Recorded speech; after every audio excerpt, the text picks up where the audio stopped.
Want to know the latest in soccer? Then listen to the Golden State Media Concepts Soccer Podcast. From MLS, the World Cup, and the Premier League, we've got you covered. The latest updates, the hottest matches, and news on the league's top players. It's the Golden State Media Concepts Soccer Podcast. David Beckham scores the goal to take England all the way to the World Cup finals. Listen now.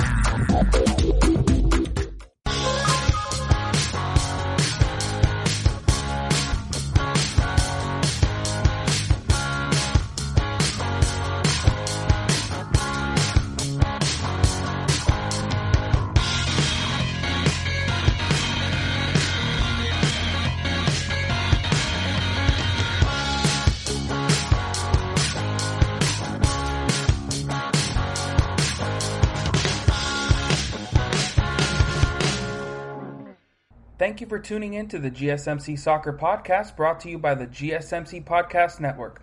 I'm your host, Steven Melendez, and I'm going to be bringing you the latest and greatest in soccer news from around the world. Welcome back, everyone, to your favorite soccer podcast.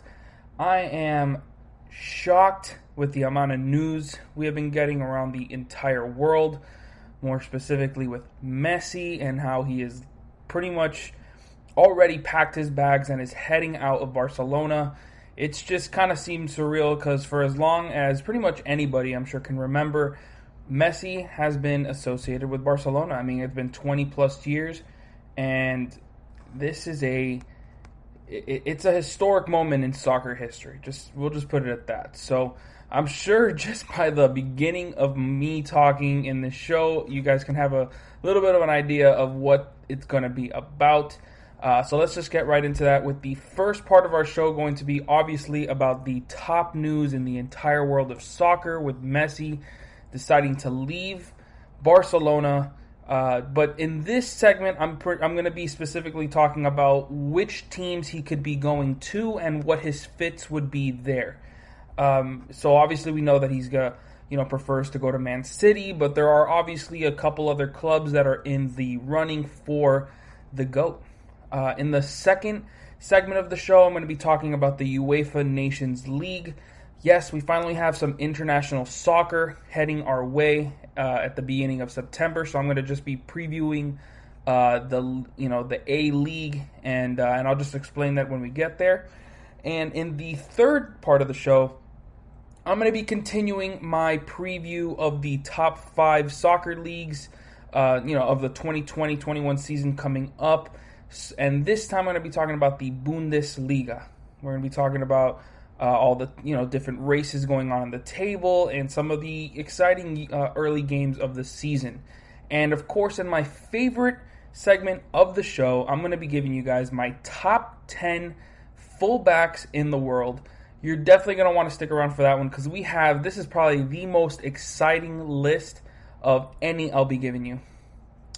So let's get started talking about Messi and wanting out of Barcelona and where he could end up.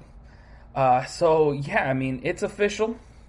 Messi has put in that formal request to leave the only club he's ever known, and I had a feeling this would be the case. I mean, I'm sure plenty did, especially with how terrible Barcelona's season turned out, losing La Liga to Real Madrid and just crashing out of the Champions League to Bayern Munich. I mean, but regardless, even with us knowing it was possibly coming, it is still a huge shock for the entire soccer world.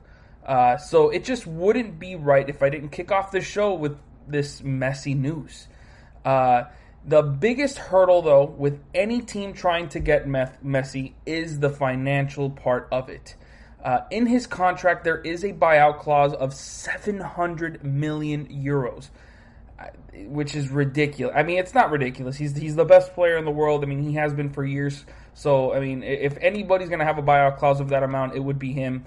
So pretty much only a handful of teams can even afford him, and it would have to be in the form of like some kind of player swaps with cash involved. However, there is another clause in that contract that says that he could leave for free if he wants at the end of any season. However, the Barca board are saying that clause expired in June because that's usually when the seasons end. And this year was just a little different because of COVID and the whole pandemic. So they're trying to get that. I don't know how to say it. They're just trying to get around that clause because of course they don't want to lose Messi for nothing if he does end up leaving. And so I'm pretty much just going to be breaking down which teams could actually afford him and how he would fit in their starting 11. And what better team to start with than Manchester City, who have been linked with him for a while now, are being considered the favorites to sign him for good reason. And let's just consider, why would this be a good move for him?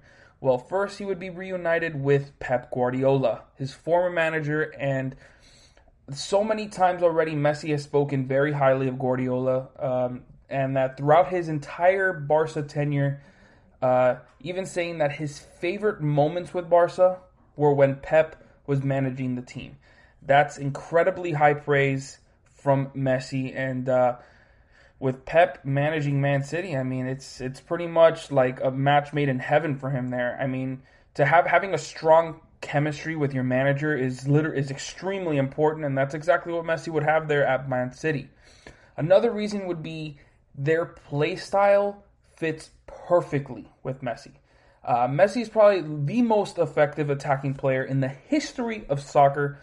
So you place him in a squad like Man City that thrives in pushing the ball up and getting multiple opportunities at goal would just be perfect for Messi. And he would have just a plethora of playmakers to combine with, including De Bruyne, Sterling, Gabriel Jesus. I mean, the list just goes on and on.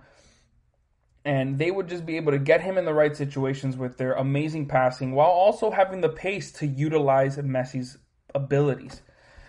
So I'm just going to talk to you guys real quick about what I believe would be the best lineup that Man City could put together with Messi, and this would be to using him as a false 9/center attacking mid.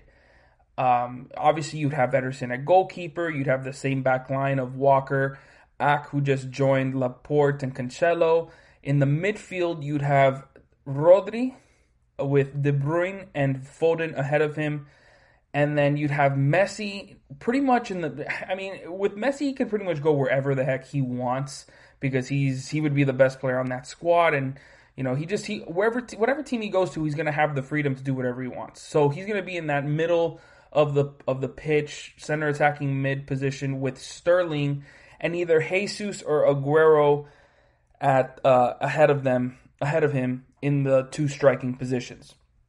The reason I'm not sure between Jesus and Aguero is because it's possible that, in order to get Messi, they'll have to send a few guys out, and one of those I would assume would be Bernardo Silva, which seems to be the key to getting him over, and I believe Gabriel Jesus would be another one. I mean, of course, Man City would try their hardest to make sure they do not let go of Jesus because of how good he is and how young he is.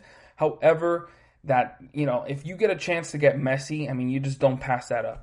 So why would this lineup be the best? Well, giving Messi the keys to this offense is, the key. With Walker and Cancelo pushing up on the wing, Sterling and Jesus, or Aguero adding that striking presence inside, Messi's playmaking abilities would just shine. And with a strong midfield behind him, he'll have plenty of chances with the ball. Because they'll be, there's no way they're gonna, most teams would be able to get by a three midfielding line of Foden, De Bruyne, and Rodri. There's just too much quality there, and they would be able to control that area of the pitch. And like I said, normally I would put Bernardo Silva in that Foden spot, especially since I'd have De Bruyne and Foden a little bit more out wide than just staying straight in the middle, and Bernardo Silva would thrive in that, but it doesn't seem like it would be possible for Silva to be in this squad with Messi.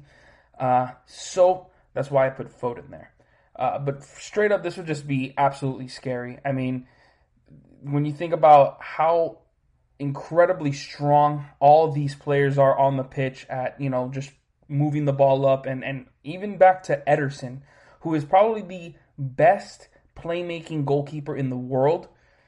just the way he's able to control the ball and get players in the right positions. This would just be flat out scary. So moving on, we're going to be talking about Paris Saint-Germain, my favorite team. You guys should already know that. And this is just another club that has the financial backing to be able to acquire Messi.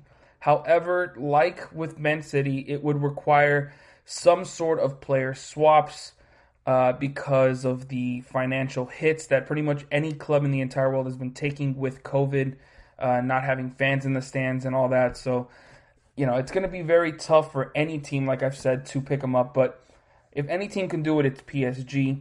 And Messi has a strong connection with Neymar. And he's already said publicly that he would love to play with him again. And it has been reported that Messi's already spoken with Neymar about teaming up in PSG. So it's not out of left field for this to happen. When Neymar was in Barcelona with Messi, their connection was flawless. And, the MSN, with Messi, Suarez, and Neymar just absolutely killing it every single night. They were the team to watch. And then you replace Suarez with Mbappe, and I don't even want to think of how nasty that would be. I mean, there would just be no stopping that. So why would this be a good move for Messi? Well, first of all, I believe this would be a new challenge for him. And I understand going to the Premier League and, taking on, a competitive teams night in and night out would also still be a new challenge. However, this is a different kind of challenge. It is well known throughout the world that the main objective of the Qatari takeover in PSG is to win the ultimate prize, the Champions League. And while they came close this season, there is no guarantee they'll be back next year. So joining the French Giants and helping them win that prize they've been waiting for would be an excellent achievement on his resume. Now, I understand what some of you will say to this. I mean, Ligue 1 is considered the weakest of the top 5 leagues, a farmers league, and it would be a mistake for Messi to take his talents there. And fine, I understand, and I'll agree. Like I said, there's a lot of he'll have more consistent competition in pretty much any other league because Ligue 1, doesn't have any sort of challenger to PSG in the domestic league. However, do not underestimate the aggressiveness of Ligue 1. They've averaged the most tackles won and red cards in the past 2 years. And I understand this year they didn't play as many games because the league got canceled, but last year they did the same thing. So Messi will not find it as easy to get wherever he wants on the pitch, even though he's probably still going to do it. I mean, Neymar, it took him a little while to get used to the aggressiveness and of Ligue 1, but he eventually, took the league by storm and has been the best player there since his arrival. So while it would be an absolute new challenge, the main thing would be because to win the Champions League for PSG would just be huge. And any player that comes in and does that would just be considered, like a savior easily. So next, Messi would have the ability to be able to play with, I've already said it, 2 top 10, possibly top 5, maybe top 6 players in the world in Neymar and Mbappe. This would easily be the best duo of attackers that Messi would ever tag with. And I understand, like I said in the beginning, Suarez and Neymar at Barca were unbelievable and are very close to what this trio would be able to do. But it's just the maturity of Neymar and his development over the years in Ligue 1 have been substantial, and it's shown that he's already a way better player than what he was at Barca. And I'm sorry, but Mbappe, even now at 21 years old, is way better than what Suarez has done for. I mean, Suarez has been a legend at Barca. There's no doubt about it. But Mbappe is just on another level. I mean, he's being compared with players like Messi and Cristiano Ronaldo. So to have those three guys on the same team and to combine those players with Di Maria and Icardi would just create easily the best attack in the entire world. And then, it would just be unbelievable. So what lineup do I believe would be the best for PSG with Messi? And that would be to use Messi as a center midfielder alongside Neymar. I guess both of them would be considered like center attacking midfielders because they would be going way up the pitch and they'd be doing whatever they wanted. So to start it off, we'd obviously have Navas at the goalkeeping position. The back line would be Kerrer, Kimpembe, and Marquinhos would take that Thiago Silva spot. And of course, Bernat would be the left back. Probably the most important position here, though, would be Verratti at the center defensive mid because he would pretty much be left alone to kind of like handle all of that. Of course, he's got his back line of Marquinhos and Kimpembe, which are really, really strong. But Verratti would have to control that midfield area because Messi and Neymar are going to obviously be used as attackers for most of the time. And of course, they'll be able to have really good control. But in terms of defense, Verratti is going to be so important in that position. And of course, that front line would be Di Maria at right wing, Icardi at striker, and Mbappe at left wing. Now, I know some might say, you can put Mbappe at striker, Neymar or Messi can go up to the left wing and then have one of them in the center attacking spot. Because having both of them there might crowd it a bit.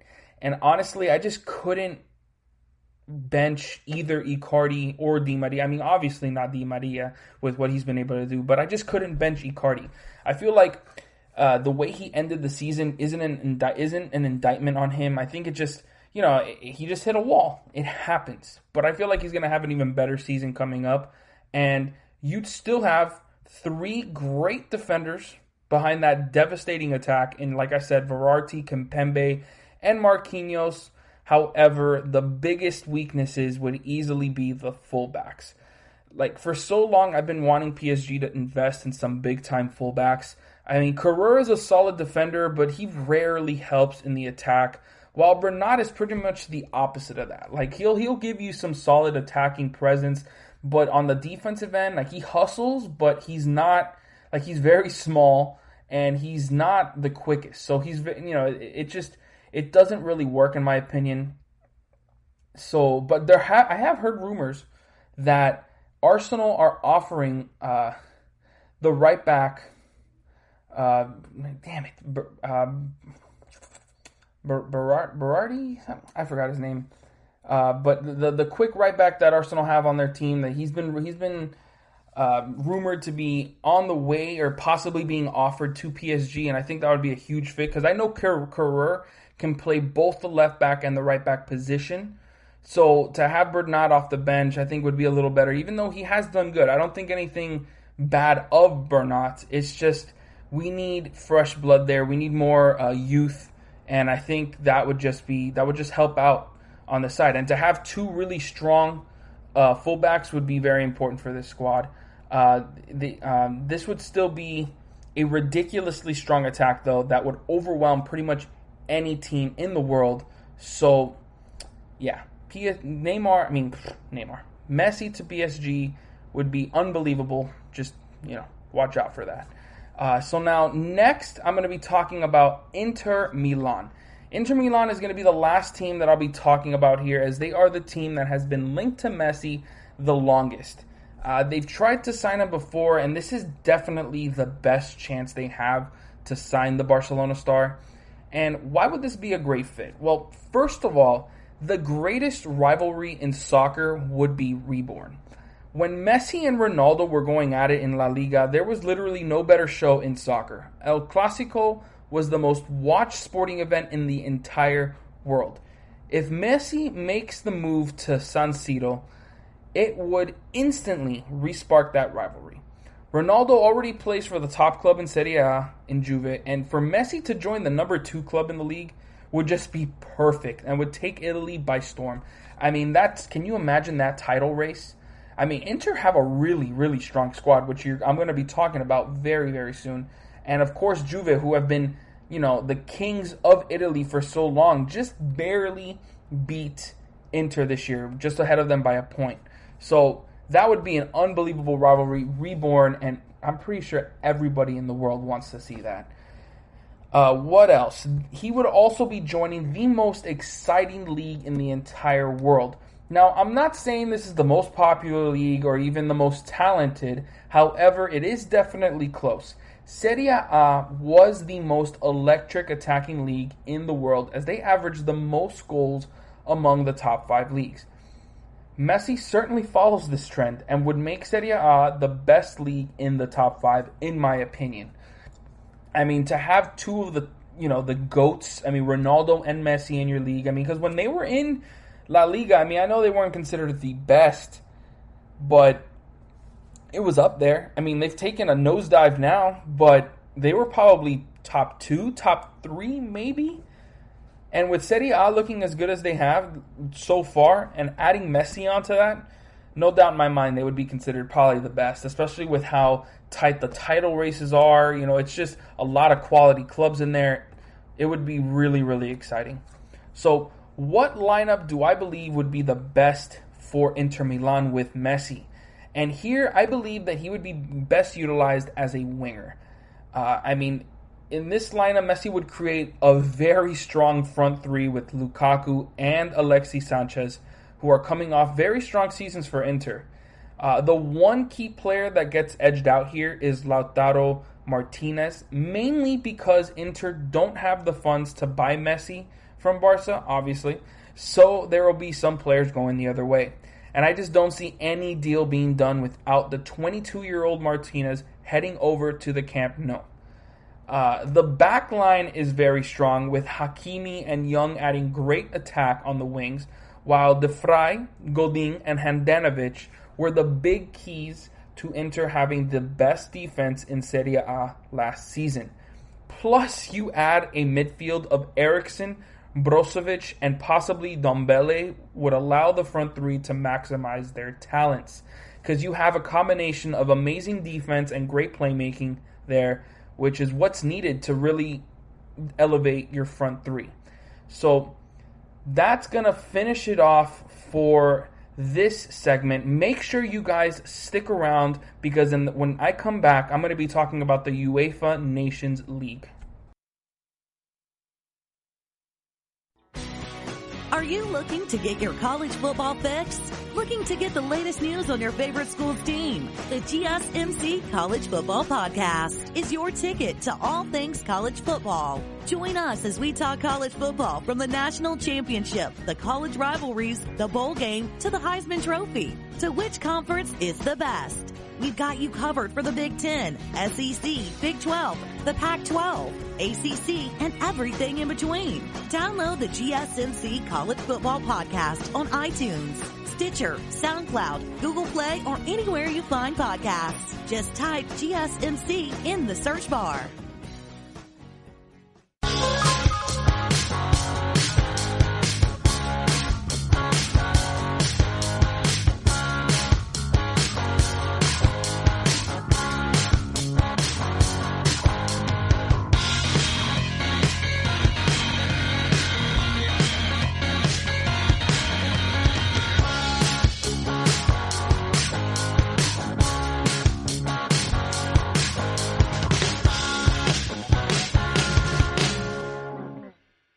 Welcome back, everybody. In the last segment, I talked about Messi leaving Barcelona and where he would fit best in the upcoming season. And now I'm going to be talking about the UEFA Nations League coming up in September, and I'm going to be doing a quick preview on all the teams in Group A, League A. And before I get into that, I'm going to explain a bit of the Nations League, and it was created just for some of those that don't know exactly what this is. And the UEFA Nations League was created in order to create a better competitive structure for international teams and ultimately replacing international friendlies. There are a total of 55 countries that get separated into 4 leagues. 16 countries are in Leagues A, B, and C, and 7 in League D. League A has the highest ranking countries in Europe, while League D has the weakest.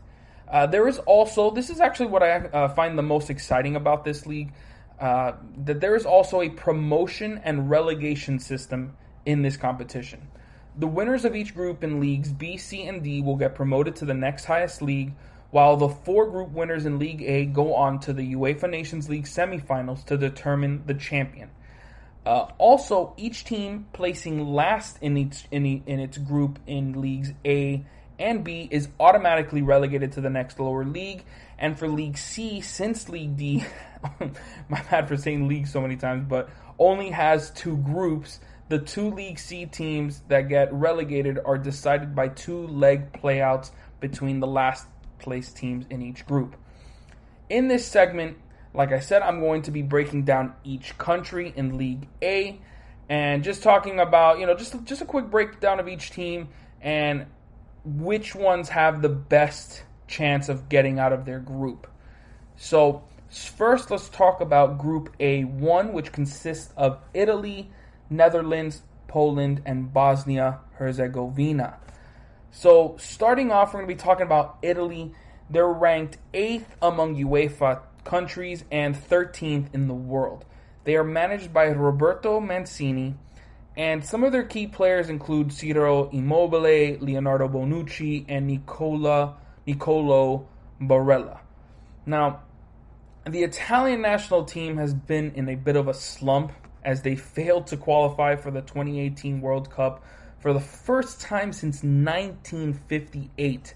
But they do have some quality throughout the club.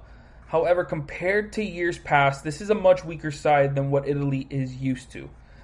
They do draw a favorable matchup, with Netherlands being the only real threat to the top of the table. They will be missing out on Verratti, though, due to injury, and Berardi from Sassuolo, who wasn't called up for some reason after his very strong season, contributing with 14 goals and 10 assists. So I don't know what's going on there, but yeah, so Italy, I believe, will probably come out on top in this league because I feel like they have the most individual quality among these teams. Even though they will be missing Verratti. However, the next team coming up, the Netherlands, I usually would have been picking them, but they are missing out on Ronald Koeman, who just left to Barcelona.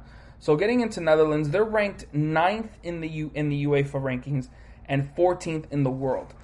Their manager is Dwight Lodwegs. I probably butchered that name, but he's the interim coach, and some of their key players include Virgil van Dijk, Frankie de Jong, and Wout Weghorst. Now, Netherlands have easily the biggest collections of names in this group. Like I said, with Van Dijk, De Jong, they have Depay, and so on. However, like I said, they are dealing with a change at the top with Ronald Koeman leaving for Barcelona. And with Koeman, Netherlands would have been favorites in this group. No doubt in my mind. However, you just don't know how the players are going to be reacting to this interim coach. It is also missing a top defensive talent in Matthijs de Ligt for the first 2 matches, but they are in no way at risk of being relegated with the amount of quality in this side.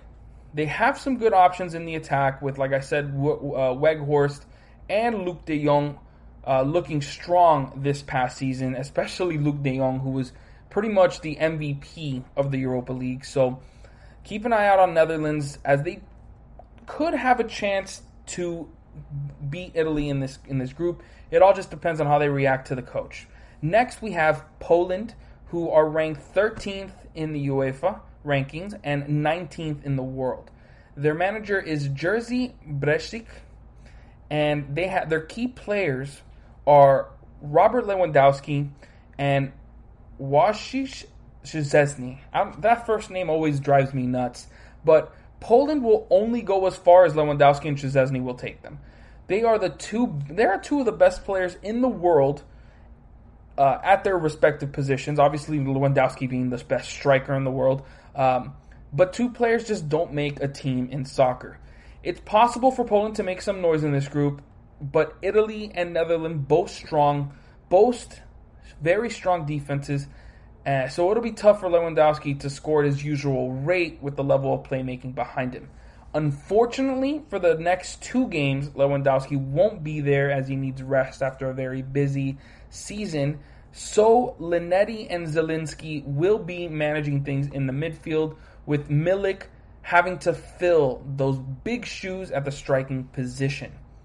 Next, we're going to be talking about Bosnia-Herzegovina, who are ranked 27th among UEFA countries and 49th in the world. They are managed by Dusan Bajevic, and their key players are Edin Dzeko, Miralem Pjanic, and Edin Viska. Bosnia has some good quality up front with Dzeko, Pjanic, and Viska, but they lack any sort of talent on the defensive end. Sead Kolasinac fell out of favor with Arteta at Arsenal, but will be looking to help his country out in that left-back position. But it's going to be very tough for Bosnia to stay in Ligue A. But they'll be facing Poland without Lewandowski, so they'll have to take care of business there if they want any chance to get that third position. Any higher than that, I just don't see it, because to beat Italy and Netherlands, they need everyone to have an amazing game, and for those 2 countries to, not bring their A game. So, yeah, in Group A1, we're probably looking at a 2-way race with Netherlands and Italy. Next, we're going to be talking about Group A2, which boasts Belgium, England, Denmark, and Iceland. Belgium are ranked number 1 in the world and obviously in UEFA. Their manager is Roberto Martinez, and their key players are Kevin De Bruyne, Romelu Lukaku, and Thibaut Courtois. Now, I don't even need to tell you this, but this is obviously one of the most talented squads in the entire competition. But honestly, as a team, I like this team. I like them the most. I know they have a lot of individual quality, especially in their midfield with De Bruyne and Witsel covering the back. And defensively, it looks very familiar there with Alderweireld and Vertonghen taking care of the middle, with Munir and Kobout taking care of the wings. But just as a team overall, I just think they work very well, and the chemistry is obviously there. And when you're talking about how talented they are in the front with Lukaku, the Hazard brothers, and Mertens, it just feels like they're going to be outscoring every team out here, especially with England missing out on one of their best center backs. We'll be getting to that very soon. And of course, you cannot talk about Belgium without talking about one of the best goalkeepers in the entire world in Courtois, to round out one of the best countries in the world of soccer. Next, we're going to be talking about England, and they are ranked 4th in the world and 3rd in UEFA. They are managed by Gareth Southgate, and their key players are Raheem Sterling, Trent Alexander-Arnold, and Harry Kane. This is one of the deepest and youngest squads in the world, and England comes into this competition as one of the favorites. Maybe not as much with them losing out on Harry Maguire with those off-field issues, but they do have one of the best attacks in the world with a front 3 of Sterling, Jadon Sancho, and Harry Kane. They also have one of the best playmakers in the world to get them in the right position in Alexander-Arnold. Unfortunately, they will have a hole at that left-back position as well for the first 2 games at least, with Chilwell out with an injury. Now, with Maguire out due to those off-field issues, they will be relying heavily on Joe Gomez, Michael Keane, Tyrone Mings to hold down the fort, and I feel like they can do that, except against a team like Belgium. They needed the kind of composure and poise that a player of Maguire's quality brings, and another area that I'm very worried about with this lineup is how young they are in the midfield. You got Declan Rice, Phil Foden, and Mason Mount, all 21 and younger, and under. And they're all playing very important roles for this team. And then even Calvin Phillips, Harry Winks, and James Ward-Prowse are all 25 and under. Their oldest is like 26 years old, and I mean, you need some kind of experience to get you over the hump in some of these games, especially when you're going to be taking on probably the best country in the world in Belgium. So, but again, this is just them feeling it out. I mean, it's the Nations League. This isn't the World Cup, so I mean, they need to get those young players some experience, and this is as good a time as any to get them that. Next, we're going to be talking about Denmark, who are ranked 11th in UEFA and 16th in the world. They are managed by Kasper Hjulmand, and their best players, or at least key players, are Kasper Schmeichel, Christian Eriksen, and Pierre-Emile Højbjerg. Denmark has some solid individual quality, with Eriksen creating pretty much everything for them, but overall as a team, they do leave a lot to be desired. Denmark are strongest in attack, with Poulsen, Cornelius, and Dolberg as the top targets for Eriksen. However, the reason I see Denmark staying in League A is because of their goalkeeper, Kasper Schmeichel, who always seems to play strong for his country. Christensen and Kjaer are the center backs ahead of Schmeichel to round out that defense, and they'll have to work extremely hard to make sure that Denmark have a chance in this group, because, I mean, going up against England and Belgium, I mean, those two attacks are just absolutely ridiculous, so they're going to need to make sure they at least get some points from those games. However, I don't see them falling any low, to the League B because of the other team in this group, which is Iceland. They are ranked 24th in UEFA and 39th in the world. They are managed by Erik Hamren, and this is the case of the sum is greater than its parts. And one thing I can say about Iceland is that they will never be overworked. A team that already has some of the weakest quality in the competition will already be without two of their best in Premier League midfielders, Sigurdsson and Gudmundsson, due to their domestic league about to be, right around the corner. I feel like that's a terrible excuse. I mean, the Iceland manager said that he understands, but I mean, you need to be there for your country. I mean, you're two of the best players in your country, probably the best in their country. So, for them not to show up for a big competition like this, I feel like that's a knock on them. But now their best young player is winger Mikael Anderson, who should add some excitement in the attack. But overall, it is just not looking good for Iceland. I mean, it's possible that they're going to get those two back for like the other games, but just for these first two, I mean, you want to get off to a good start. You want to at least get a few points, and it just doesn't look like they're going to. Next, so ultimately in this group, it's looking like Belgium and England are probably going to be heading through. So now in Group A3, we have France, Portugal, Croatia, and Sweden. This is easily the strongest group of League A, with the previous winners, Portugal, in the same group as World Cup winners, France, and World Cup runner-ups, Croatia. So starting off, we're going to be talking about France, who are ranked 2 in the world and obviously 2 in UEFA. Their manager is Didier Deschamps, and their key players are Kylian Mbappe, Hugo Lloris, and Antoine Griezmann. The World Cup champions come into this competition with one of the strongest squads in the world. I mean, obviously, I don't even need to tell you that. As they're led in the attack with Mbappe and Griezmann, who are just world-class. And they also have some first-time call-ups in Martial and Aouar that should help right away. They are a bit thin at midfield, with Pogba not joining them due to a COVID-positive test, but they still have Kanté, Rabiot, and Sissoko to man the middle. Defensively, they are very young and strong, with Varane, Kimpembe, and Lenglet locking up the middle, and Digne, Hernandez, and Mendy strong fullback options. However, one of my favorite players in the world, Upamecano, gets a much-deserved first call-up as well, and hopefully you get to see him show what he's got for the French national team. And of course, you cannot forget about the captain, Hugo Lloris, between the sticks.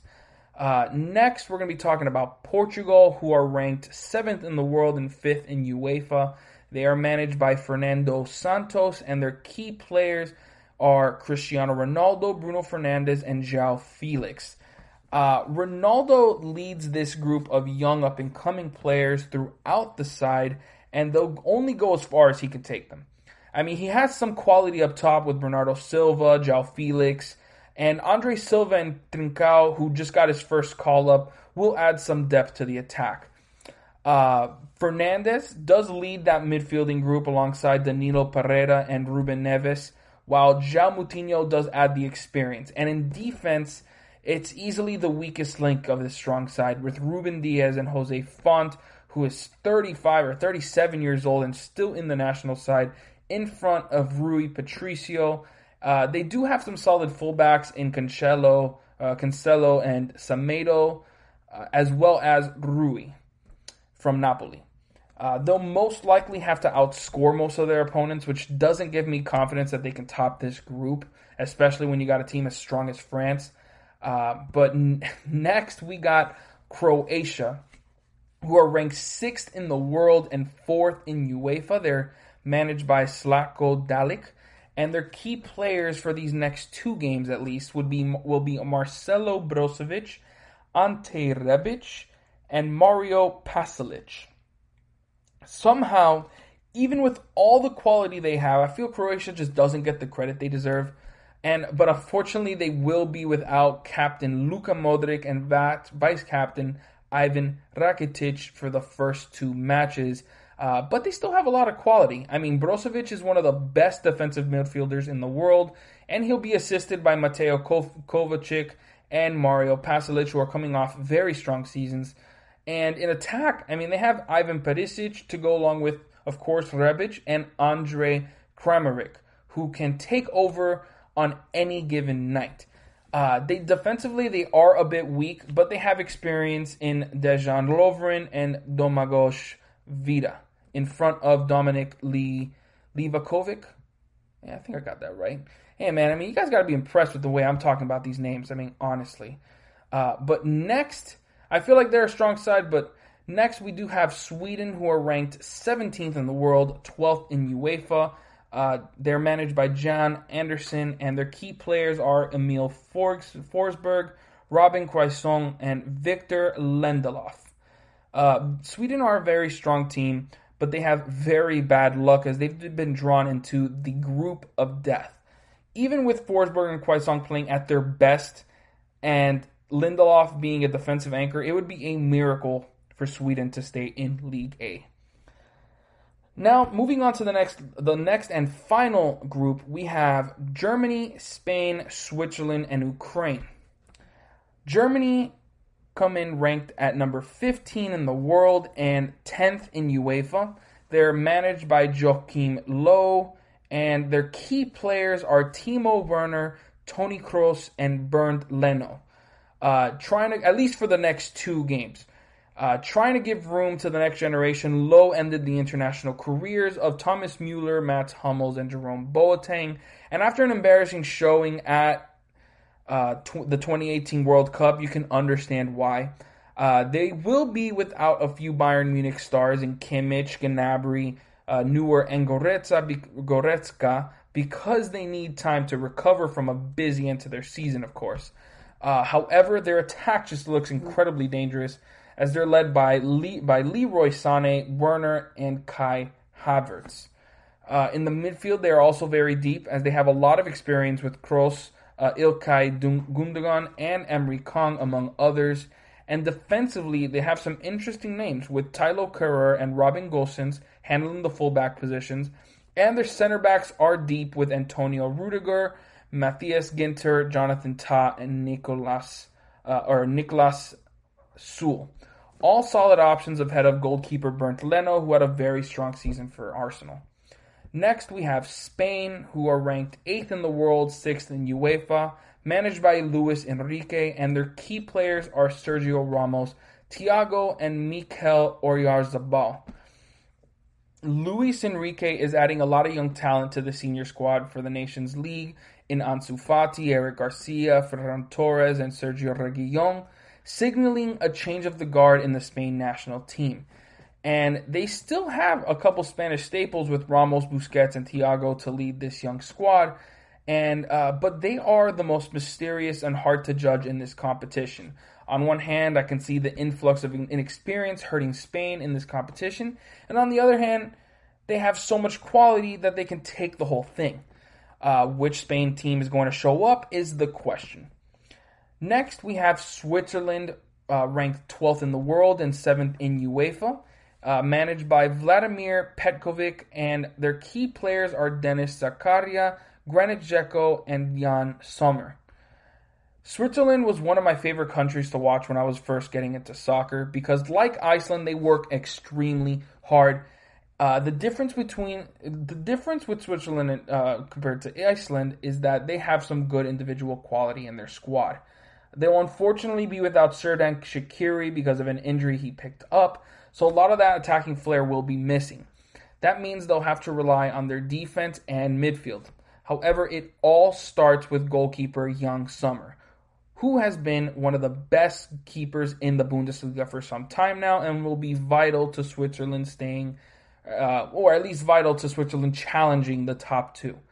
They will also need to rely on their midfielding duo of Zakaria and Xhaka to control the tempo of matches, and they do have a lot of youth in the attack with Ruben Vargas, Albion Ajeti, and Cedric Itten, I believe, all expected to step up. And they are mixed in with some experience of Renato Steffen and Haras Serebrovic. Man, that name just got me really hard. But last but not least, we got Ukraine, who are ranked 24th in the world and 15th in UEFA. They're managed by Andriy Shevchenko, and their key players are Alexander Zinchenko, Ruslan Malinovsky, and Viktor Sigankov. Many might be looking at Ukraine and thinking they have no chance in this group, but honestly, they're wrong. Ukraine performed very well in the European qualifiers and outperformed Switzerland. Both won their respective groups, but Ukraine looked far more dominant. They're led by their left back, Zinchenko, who can do it all on the pitch, create for himself and others, while also providing solid defense. He is assisted by Malinovsky, who primarily came off the bench for Atalanta this season and provided a very solid spark for them with his excellent playmaking, and he'll be essential to what Ukraine does on the pitch. In the attack, Sigankov and Andriy Yarmolenko will be relied on heavily, so just do not count out Ukraine in at least making it a two-team race for relegation between Switzerland. And that's going to finish it off for my Nations League League A preview. Make sure you guys stick around because in the third segment, I'm going to be talking about the Bundesliga 2020-21 season. Tired of searching the vast jungle of podcasts? Now listen close and hear this out. There's a podcast network that covers just about everything that you've been searching. Hey! The Golden State Media Concepts Podcast Network is here. Nothing less than a podcast bliss with endless hours of podcast coverage. From news, sports, music, fashion, cooking, entertainment, fantasy, football, and so much more. So stop lurking around and go straight out to the Golden State Media Concepts Podcast Network. Guaranteed to fill that podcast itch. Whatever it may be. Visit us at www.gsmcpodcast.com. Follow us on Facebook and Twitter, and download us on iTunes, SoundCloud, and Google Play.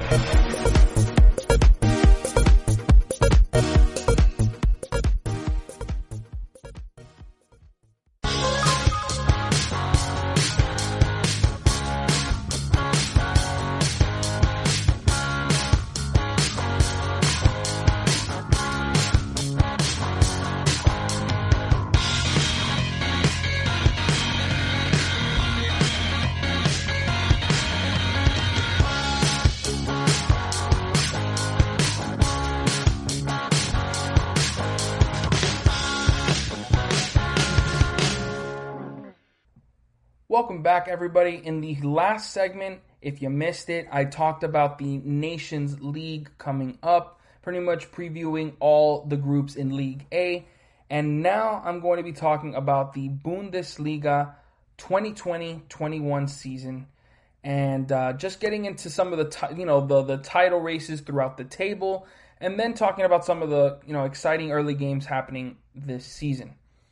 So starting off, let's talk about the title race between Bayern Munich, Borussia Dortmund, and RB Leipzig. Those are usually always the top three teams in the Bundesliga, and it should not be any different this year. And honestly, I have it set up this way as a formality because I see this as a one-club race for the title.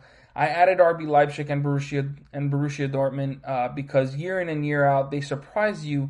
And with RB Leipzig, they looked good without Werner in the Champions League. So let's just get right into it. With Bayern Munich, who are easily the best team in the entire world right now, the defending Bundesliga and Champions League winners are just getting better and better as they've added Leroy Sané to their already strong lineup. Two notables, or I guess three notables that won't be on their squad next season include Perisic, Coutinho, and Thiago.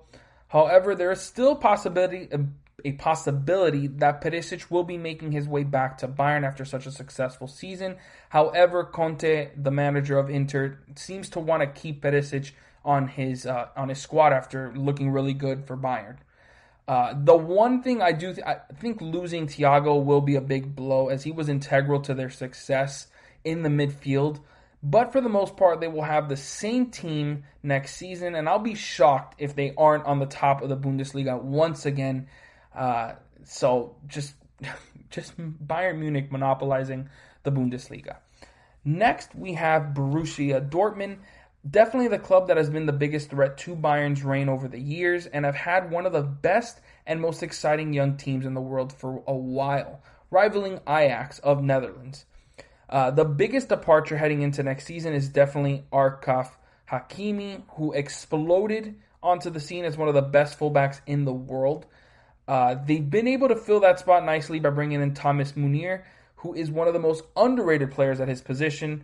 And they've also permanently signed Emre Can, who was integral to their success last season, and brought in exciting young midfielder Jude Bellingham from Birmingham.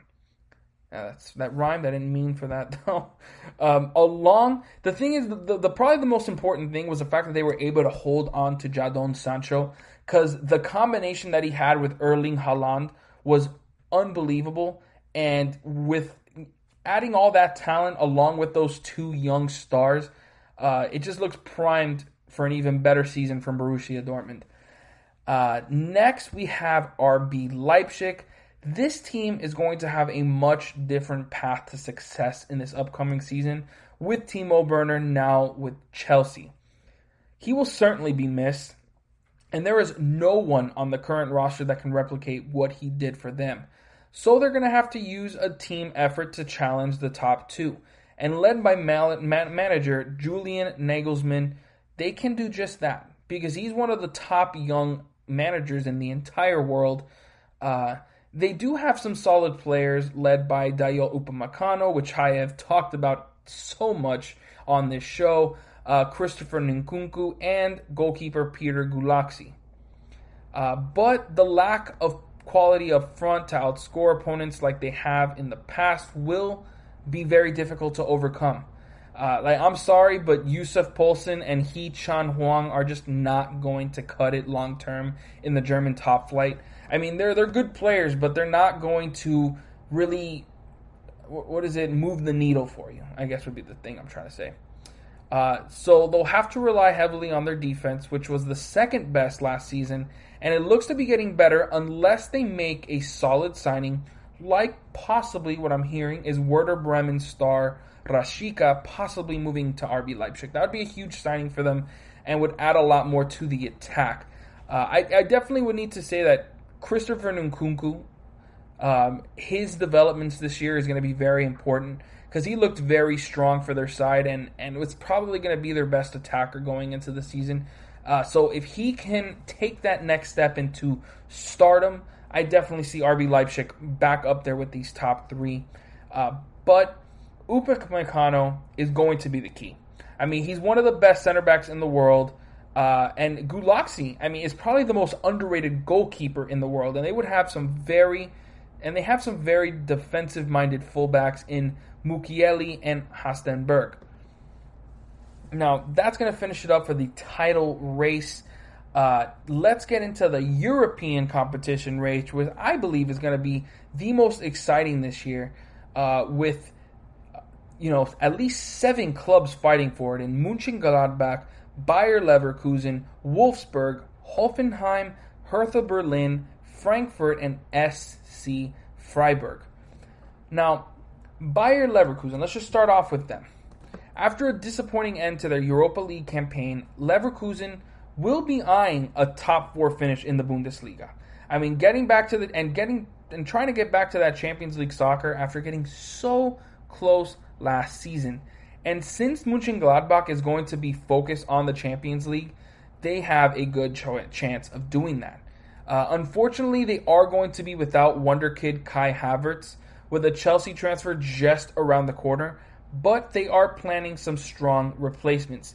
They're lining up a signing for attacking midfielder Patrick Schick, who impressed on loan at RB Leipzig with 10 goals and 2 assists on the season, and they also have Jeremy Boga in their sights after he impressed at Sassuolo with 11 goals and 2 assists. However, with Boga, a lot of other top Serie A clubs are eyeing him as well, so it just might be a bit tougher to bring him in. However, either player would be solid additions to go with the already strong youthful attack of Leon Bailey, Moussa Diaby, and Nadim Amiri. They also have a good mix of veterans with Aranguiz, Voland, and Bellarabi. Defensively, they are strong as well, with the Bender brothers, Jonathan Tah, and the up-and-coming Edmund Tapsoba. So, overall, I feel like this Bayer Leverkusen has another really strong season ahead of them. A possible top 4 finish. Maybe even top 3 if RB Leipzig struggles. But, Bayer Leverkusen, just another strong German club in the Bundesliga. Next, we have Borussia Mönchengladbach. One of the biggest stories in the early parts of last season, as they led the Bundesliga for a good while. I believe it was like 8 weeks that they led the Bundesliga. And that strong start really helped them finish 4th and in a Champions League spot. Now, Mönchengladbach have a really busy season ahead of them. With that Champions League soccer, mixed in with that Bundesliga is going to make the schedule very tight. And it's always tough for a club to succeed in the domestic season, in the domestic league when they have Champions League soccer. Just the amount of games, it's just very, very tough. They had a very successful season last year, as they were just 1 point off RB Leipzig. And usually when that happens, they cash in on their top stars. Some examples include Royce in 2013, Ter Stegen in 2015, and Xhaka in 2017. However, it looks like there could be a change in the culture at Mönchengladbach, as this season they've been assured they'll be holding on to their top talents in order to fight for another top finish by their board. They have one of the best defenses in the league, led by one of the best goalkeepers in the Bundesliga in Jan Sommer. He brings a great mix of experience, skill, and leadership that will be essential for a young squad like this. He is assisted by Matthias Ginter and Nico Elvedi, who were integral to Mönchengladbach's success. And they are very solid in the attack. This is probably their biggest strength in the team, as they'll have Marcus Thuram and Ali Sangpli playing off each other once again. Just another season together is just going to make it even stronger. So don't be surprised if Borussia Mönchengladbach surprise people once again. Next, let's talk about Wolfsburg. Wolfsburg were led by the duo of Maximilian Arnold and Wout Weghorst, and expect more of the same this season. Weghorst was probably the 3rd best striker in the league behind Lewandowski and Werner, and I expect him to have another strong season. He'll be essential to them improving off their 7th place finish from last season, and if they don't make it into past the Europa League qualifiers, which I do expect them to, I can see them challenging a top 4 finish. However, with the likely packed schedule that they'll have, it's going to be tough to challenge for a Champions League spot. Their top signings of center forward Bartosz Bialik, who is the possible long-term replacement for Weghorst, and center back Maxence Lacroix from Ligue 1 or Ligue 2. I forgot how to say that in French. I took French in college, but man, I suck. Both will bring depth and youth to this Wolfsburg side. So it all really depends on how tight their schedule is, because that really does, do a lot for this club. Next, we have Hoffenheim. Hoffenheim had a solid season last year, finishing 6th. Sebastian Rudy, who was on loan from Schalke, was a very key piece to their success last season. However, with COVID hurting every team financially, Hoffenheim cannot afford that €6 million release clause. It does look like Schalke won't want to keep him, as they're trying to just sell everybody. So they're and on top of that, it doesn't look like there's any suitors for Rudy. So it is possible for them to bring him in on a cheaper price. That's going to be very important for Hoffenheim, who rely on a lot of youth, including Robert Skav, Stefan Posch, Christoph Baumgartner, among others. So having a veteran presence like Sebastian Rudy in the midfield is very, very important, to say the least. However, the biggest piece for this team will be Andrej Kramaric, who had 12 goals and 2 assists in his 19 appearances, including a 4-goal performance against Dortmund. He dealt with many injuries last season, but when he's fit, he looks like one of the best strikers in the Bundesliga. That's going to be so important for Hoffenheim to finish better than 6th than what they did last year. Next, we're going to be talking about Hertha Berlin. Hertha Berlin have some of the most promising youngsters in the Bundesliga, led by Dodi Lukebakio, who led the club in goals, assists, and matches played. One of the biggest things I saw was reacquiring Marco Grulik on a permanent deal from Liverpool is going to be super ideal for Hertha if they want to challenge for that European spot. And while he didn't have a strong season as he did in his debut year, he's still going to be integral to their success. Matthias Cunha, 20 years old, is also very important to Hertha's success, and his 6 goals in 11 matches proves that. Unfortunately, he just couldn't stay healthy in his first season with the club. With a full healthy season from Cunha, I do expect the offense to do much better. And the reason I feel Hertha Berlin will challenge for a European spot this season is because of their upgrade at the goalkeeping position with Alexander Schwallow. He's going to provide a calming presence between the posts, and I mean, honestly, I can see that as probably the signing of the season. I know that's a big thing to say for just an €8 million signing, but I see Schwallow as one of the best young goalkeepers in the league. I'm not young, he's like 27, but he's a very solid option between the sticks for Hertha Berlin. Next, we're going to be talking about Eintracht Frankfurt. Frankfurt were one of the most frustrating teams to watch last season, as they had a top 6 attack to go with one of the worst defenses in the Bundesliga. And they were in a bit of a transition this year as they moved from Sebastian Haller, Ante Rabic, and Luka Jovic. So there was bound to be some growing pains. However, they'll go as far as Andre Silva, Philip Kostic, and defender Martin Hinteregger can take them. Silva had 12 goals for them and 3 assists. Kostic had 4 goals and 11 assists to lead the team. And Martin Hinteregger had 8 goals for a defender. That's very, very strong. Bas Dost and Gonzalo Patience are also important pieces that can turn this into a top 4 offense. However, that won't be possible if they can't stay healthy. If they can, expect Frankfurt to look like more like the 2018 version of themselves. And now, last, we're going to be talking about SC Freiburg, the little club that could. Freiburg have one of the smallest budgets in the Bundesliga and have found a way to stay in the German top flight for a 5th consecutive season, thanks to the expressive manager Christian Streich. This is my pick for the surprise of the season, despite them losing 2 strong players in Luca Waldschmidt and Schwallow. Goalkeeper Mark Flecken looked very strong in his 10 appearances and looks primed to start for Freiburg.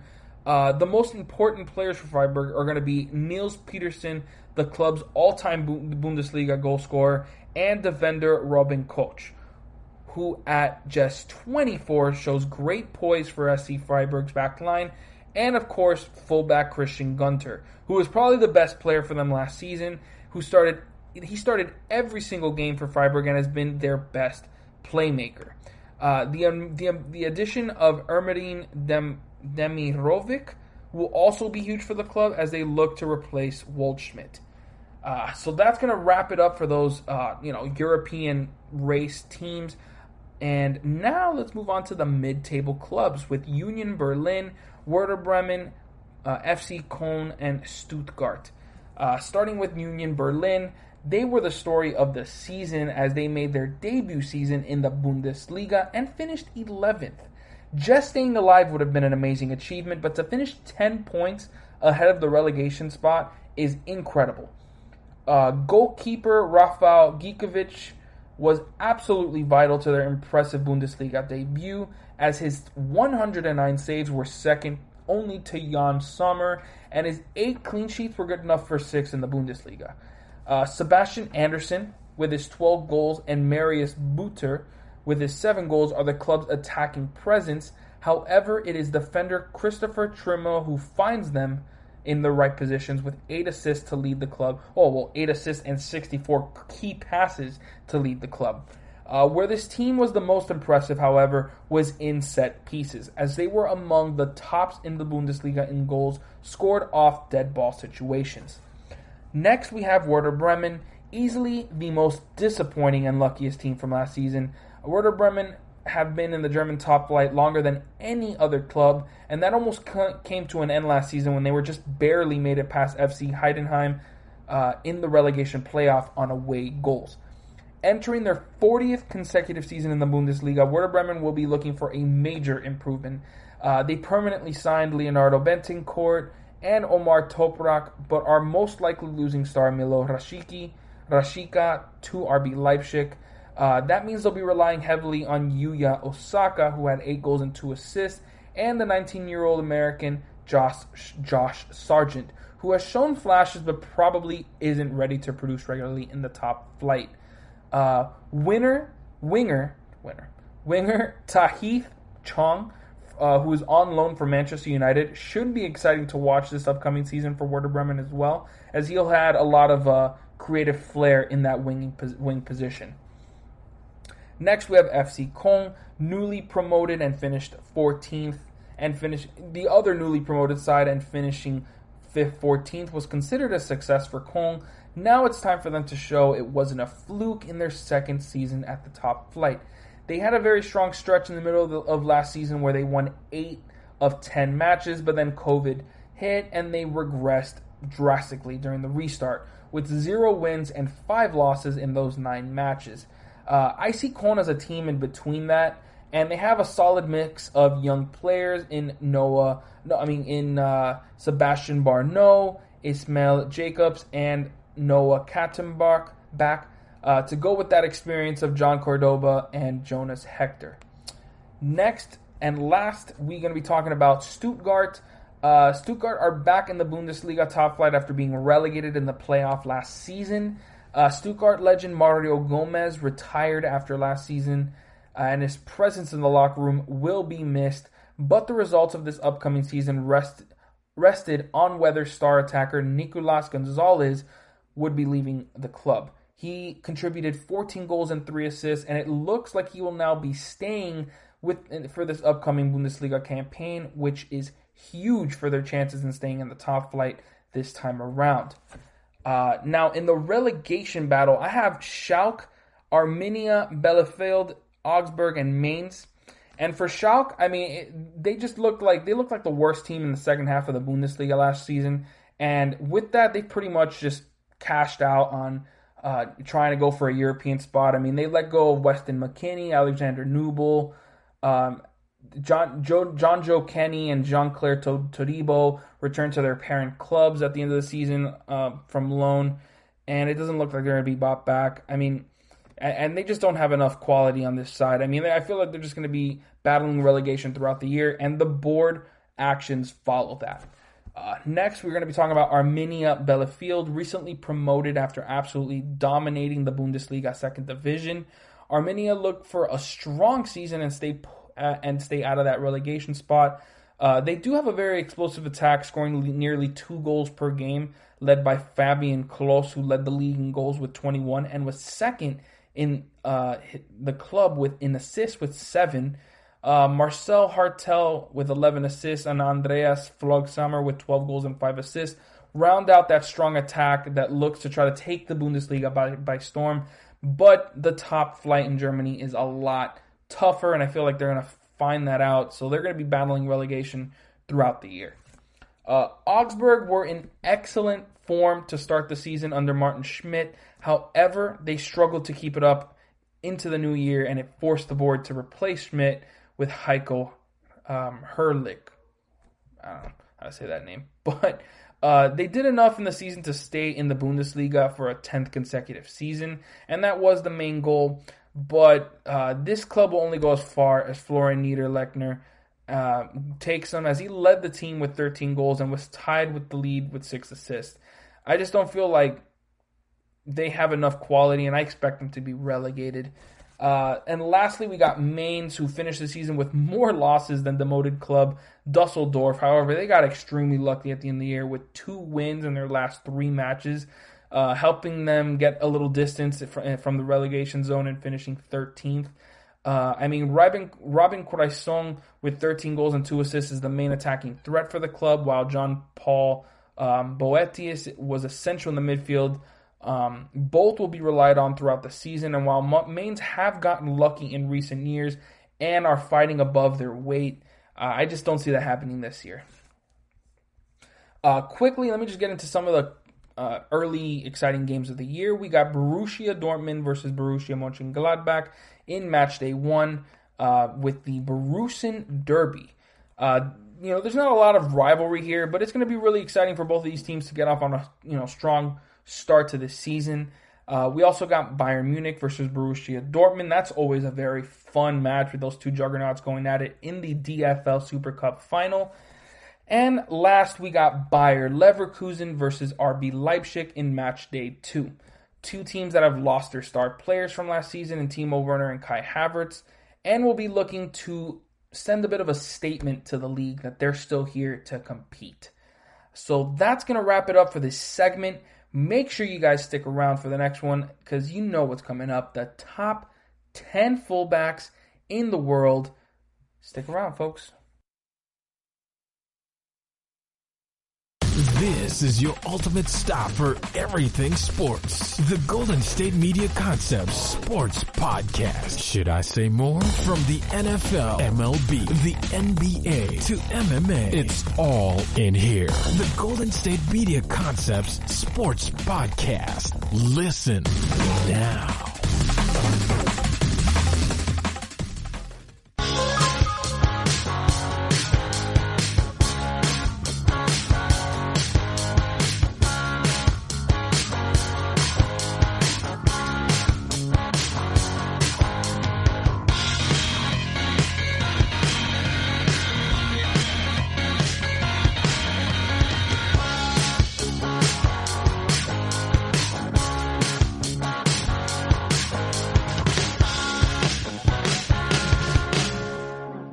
Alright guys, I am back, and in the last segment, if you guys missed it, I talked about the Bundesliga 2020-21 season, and obviously all the races going on throughout the table.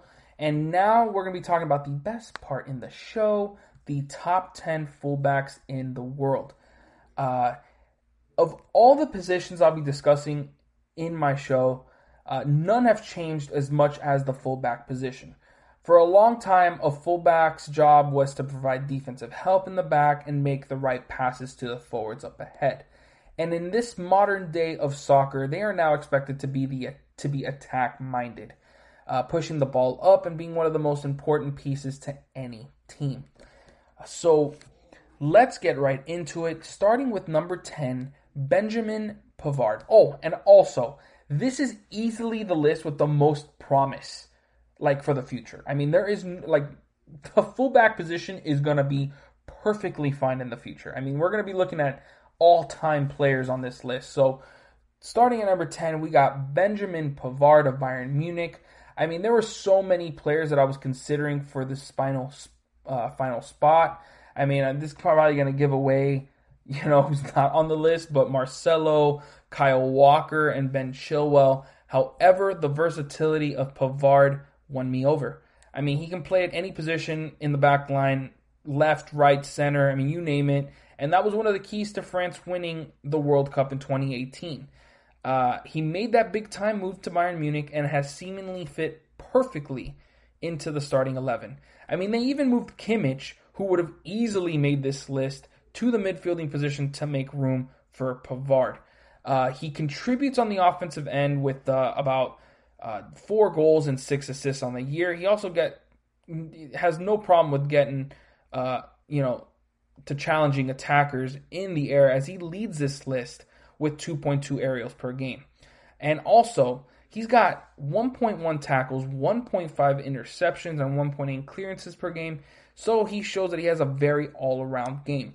The only thing is that he doesn't have the physical abilities of some of the other guys on this list. But he beats you with that slow, methodical game, and he's very, very smart. So Benjamin Pavard comes in at number 10 on this list. Number 9, we got Jordi Alba of Barcelona. Jordi Alba has been synonymous with these types of lists. I mean, he has been one of the best box-to-box fullbacks in the world for years because of his stamina and pace. And usually he's a lot higher on these lists. But this year was a down year for him, especially for the high standards that Alba has been setting for himself. And it's no surprise that this was also one of the worst Barca years in recent memory. A lot of his struggles had to do with the several injuries he was dealing with throughout the year, including those 2 hamstring injuries and a muscle injury. So there's no question that hurt his pace and his rhythm. But even so, Alba is far too talented to be on the outside of this list, as he contributed with 2 goals and 6 assists, and of course the 1.2 key passes and 88% pass completion of his 66 passes per game. And of course, he makes sure to contribute on that defensive end as well, with 1.4 interceptions and 1.1 clearances per game. Huge season for Jordi Alba, and hopefully he can come back healthy next season and creep up a little higher on this list. He obviously has the ability and is far from done. Next, probably my favorite player on this list, Nicolas Tagliafico of Ajax. Tagliafico is one of the most underrated players in the world. He's also one of the most all-around fullbacks in the world, as he is the 3rd best tackler on this list with 2.9 tackles per game, while also tallying the 2nd most goals with 5. He can do it all. He's not afraid to get on the ground, and he's really smart with his slide tackles, and he's also very good with the ball at his feet. He completes 85% of his 50 passes per game and also chips in 1 key pass per game to go with those 5 assists. His performance for Ajax last season was one of the key reasons they were so successful in the Champions League, and that's why they made it to the semifinal. But he was overshadowed by bigger and younger names like De Ligt and De Jong. However, he did continue to show up for Ajax in the big games, as he had an increase in every stat during their 6 group stage matches this season. And that is ultimately why I put him 8th on this list. I mean, if you can elevate your game when it matters most, you're a top player. And I'm telling you, he increased his stats in every single position, in every single stat. But overall for the season, he had 1.9 interceptions, 2.4 clearances, and 2 aerials, 1 per game. Absolutely unbelievable season for Tagliafico, and he deserves all the praise that he gets. Mainly he gets it from Ajax fans, because people around the world just probably wouldn't rate him this high. I feel like he certainly deserves to be on this list. 7th, we have another player that is synonymous with these types of lists, Dani Carvajal of Real Madrid. Like Alba, Carvajal has been associated with this kind of list for as long as I can remember. He's also had a bit of a down year this year, but still deserves to be on this list. And at 28 years old, he has time to get back to the top. He's an all-around fullback that helps Real Madrid in their attack, as well as being a key to them being one of the best defenses in the league. An excellent leader for Real Madrid in Spain, and he's one of the most successful fullbacks of his generation, with 4 Champions League, 2 La Liga titles, and 4 FIFA Club World Cups. He contributed to Real Madrid's season with 1 goal and 6 assists. He also gets his teammates involved with 1.3 key passes per game. And, of course, just wouldn't be Carvajal if he didn't contribute on the defensive end as well, with 2.1 tackles per game, 1.1 interceptions, and 1.2 clearances per game as well. Huge season for Carvajal, and I just expect more of the same next year, probably even better, to be honest with you. Because, of course, he did have a couple injuries this year, nothing too crazy, but it certainly might have messed up with his rhythm. So, yeah, that's Dani Carvajal coming in at number 7. Number 6, we have Aaron Wan-Bissaka of Manchester United. When Wan-Bissaka made the move to Manchester United for nearly 50 million euros, many questioned it because he was considered a pure defensive fullback that wouldn't really help in the attack.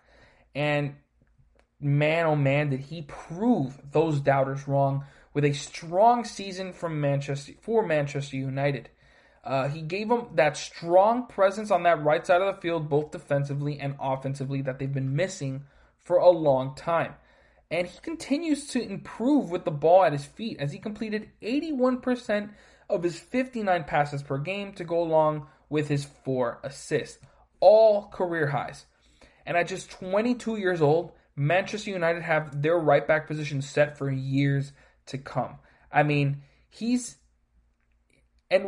you see those numbers where that he contributes on the offensive end, and then you add that to his 3.7 tackles, 1.8 interceptions, and 1.6 clearances per game, you have one of the most complete right backs in the entire world. No doubt about it. So, Aaron Wan-Bissaka comes in at number 6, extremely well deserved. And now, folks, you know what is coming. We are getting into that next tier of players. Starting at number 5, we have Achraf Hakimi last year, he was with Borussia Dortmund, but he has now made that move to Inter Milan. Would have been the biggest breakout of the season had it not been for a certain Canadian we'll be talking about later. Hakimi is probably a top 3 attacking fullback in the world, as his 19 combined goals and assists top this list. He was instrumental in helping Dortmund finish second in the Bundesliga, and he was arguably even better in the Champions League. The only weakness that I see in his game is defending. As in Dortmund, they like to push up their fullbacks, and wasn't really asked to do much on the defensive end. However, he still contributed with 2 tackles and 0.9 interceptions. Not terrible, but now going to Inter Milan, he's going to be forced to get better defensively with how offensive-minded that Serie A league is. Now, when you look at some of the things he did on the offensive end, though, 1.1 key passes, 2.2 dribbles per game. Just unbelievable stats from a guy who's just so young. I believe he's only like 20 years old. Just unbelievable from what he brings at such a young age. and is just going to be getting better and better. If he can round out that defensive end, he can definitely creep up even higher on this list, possibly even getting into the top 3. But for right now, Hakimi comes in at number 5. Now, coming in at number 4, we have Ricardo Pereira of Leicester City. Easily the best defensive fullback on this list. Pereira locks up the right side for Leicester City and has been one of the more consistent players for them. His 4.3 tackles and 2.6 clearances per game tops everyone on this list.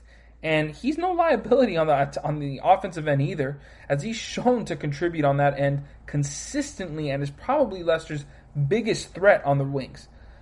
He combines with his teammates well and knows when to make the right passes and get the ball down the field, as he has 4 goals and 2 assists and 1 key pass, and 2.1 dribbles per game.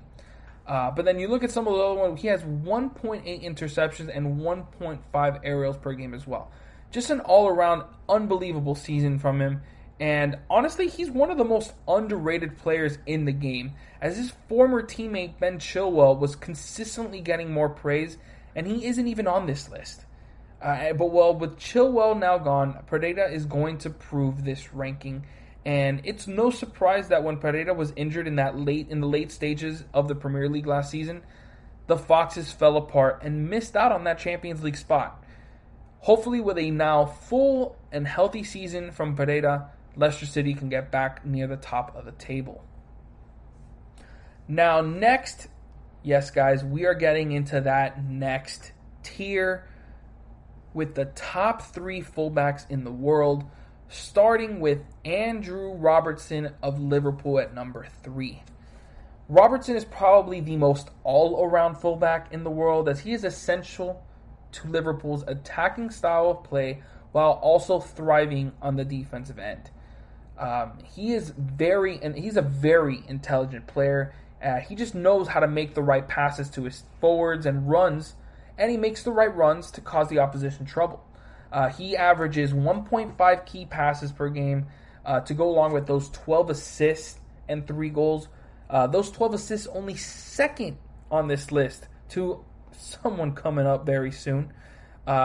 Easily the second best playmaker on this list, only to his own teammate, who will be, of course, talked about shortly. And he has the ability to make any pass necessary to advance the ball, and has the IQ to make the best decisions in the attacking third. He is very quick, so he can catch up to attackers off the counterattacks since he pushes up so much, and his poise is very good. So he rarely struggles in one-on-one situations. Just honestly, I can't really pick any kind of weakness in Andrew Robertson's game. He just gets overshadowed by his teammate, which I don't want to say the name yet, but it's just the truth. So Robertson comes in at number 3. And at number 2, we have probably the most exciting player on this list, Alphonso Davies of Bayern Munich. Easily the biggest breakout performer of any player in the world, as the 19-year-old Alphonso Davies played his way into the starting 11 for Bayern and was a key piece to them winning that treble. He's easily the fastest player on this list and probably one of the fastest players in the entire world, and has the potential to be one of the greatest fullbacks of all time. I mean, I know that might be getting ahead of myself, but what he does on the pitch is just beyond his years. I mean, that match, I mean, I just have to bring it up. The match he had against Barcelona, where he just made Semedo look like he wasn't even there. I mean, I've said that already more than once. It's just, it's ridiculous to see what he can do at 19 years old, and just how much better he can get is scary for the rest of the world. I mean, he can create for himself and his teammates. I mean, he's shown that with 3 goals and 8 assists on the year, 1.2 key passes, and 2.9 dribbles per game, which easily leads this list. And he's extremely strong on the defensive end as well. With 2.4 tackles, 1.1 interceptions, and clearances per game. Just an all-around amazing season for Alphonso Davies, and I'm excited to see what he has as an encore next season. And of course, last but certainly not least, number 1, we have Trent Alexander-Arnold of Liverpool. No doubts about this one, guys. Alexander-Arnold has been the best fullback in soccer for some time now. He's been essential to Liverpool's title-winning season and is the best playmaking defender the Premier League has ever seen. I mean, if you have any doubts about that, I mean, just go look at the record books. Last year, he had 12 assists in the Premier League, and that was a record. And what did he do this season? He topped himself with 13 assists. Unbelievable. I mean, his vision is second to none, and he has the skills to make any pass needed. He's also one of the most dangerous players in set-piece situations. I mean, when you have that, there's a reason why Trent Alexander-Arnold is literally taking every cross, for Liverpool. They have so many attacking options, and Alexander-Arnold helps elevate their game. No doubt about it. And he's not the best defender and doesn't have the frame to match up against bigger attackers, but he's no slouch on defense. I mean, he's got 1.6 tackles, 1.2 interceptions, and 1.7 clearances per game. Solid numbers. I mean, not even close to bad enough to put him second or third on this list. And at just 21 years old, Alexander-Arnold is on his way to becoming the greatest fullback of all time. I said it. I mean, no doubt in my mind, this kid is on his way to that trajectory. So that's going to wrap it up for my list, guys. I hope you enjoyed this show. I mean, like I've always said, I love bringing this content to you guys.